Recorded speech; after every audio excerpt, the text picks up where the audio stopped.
கல்யாணம் முடிஞ்சிருச்சுன்னா பொண்ணுக்கு பிறந்த வீடு இல்லன்னு ஆயிருமா என்ன? அப்பா தம்பி வாங்க வாங்க நம்பி ஐயா வாங்க உட்காருங்க. உட்காருங்க. நல்லா இருக்கியாமா? உட்காருங்க. மாமா உங்களை பார்க்க தான் நாங்க 2 பேரும் கிளம்பிட்டு இருந்தோம். ஆமாப்பா, அம்மாவை பார்க்கலாம் தான் 2 பேரும் கிளம்பிட்டு இருந்தோம். அதுக்குள்ள நீங்களே வந்துட்டீங்க. நீ இதைதான் செய்வன்னு எனக்கு தெரியுமா? மாப்பிள, நீங்க தப்பா நினைக்கலன்னா நான் புனிதா கிட்ட கொஞ்சம் தனியா பேசணும். ஐயோ மாமா, என்ன மாமா இதெல்லாம் போய் கேட்டுக்கிட்டு? நீங்க முதல்ல கூட்டிட்டு போங்க. போங்க புனிதா. பெரியசாமி சரிப்பா. வாமா.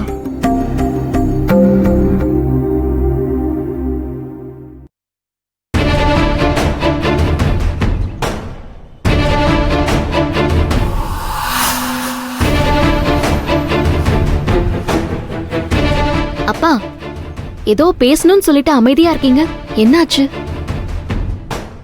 அப்பா, அம்மா என் மேல கோவமா இருக்காங்களா? மரகதம் மேல கோவம் அல்லம்மா, பைத்தியமா இருக்கா. இங்க பாரு, நீங்க வந்ததுல இருந்து அவ சரியா சாப்பிடல, தூங்கல, யாருக்கிட்டயுமே முகம் கொடுத்து பேசல.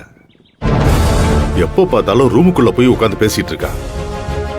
உன் கூட பேசுறதா நினைச்சு உனக்கு சின்ன வயசுல வாங்கி கொடுத்த பொம்மை கிட்ட பேசிட்டு இருக்காமா. நேத்து வரைக்கும் எதுவும் சாப்பிடாம இருந்தாமா. காலையில எந்திரிச்சு புனிதா என்ன பார்க்க வர போறா அப்படின்னு வகை வகையா சமைச்சு வச்சிருக்காமா. இங்க வந்து பார்த்தா நீ உன் அம்மாவை பார்க்க கிளம்பி நிக்கிற. எனக்கு நிஜமாவே உங்க 2 பேரையும் பார்த்தா பாவமா இருக்குமா.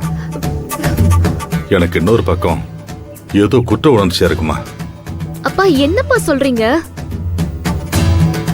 ஆரம்பத்துல உன் அம்மா மீனாம்பிகை இல்லாம உன்னை எப்படி தனியா வளர்க்க போறேன்னு உள்ளுக்குள்ள ஒரு பயம் இருந்ததுமா. எங்க இன்னொரு கல்யாணம் பண்ணா வர பொண்ணு உன்னை எப்படி பார்த்துப்பாளோன்னு எல்லாருக்கும் இருந்த பயம் எனக்கு இருந்துச்சு. அதனாலதான் மரகதம் என்ன கல்யாணம் பண்ணிக்கிட்டு எங்களுக்குன்னு 2 பிள்ளைங்க பிறந்தும் கூட மரகதம் உன் மேல பாசமா இருக்கிறத எனக்கே தெரியாம மனசுக்குள்ள கொண்டாடி இருக்கணும்னு இப்பதான் தோணுது. அப்பா, நீங்க அப்படிலாம் யோசிக்காதீங்கப்பா. நாங்க 3 பேருமே உங்க பசங்க தான்.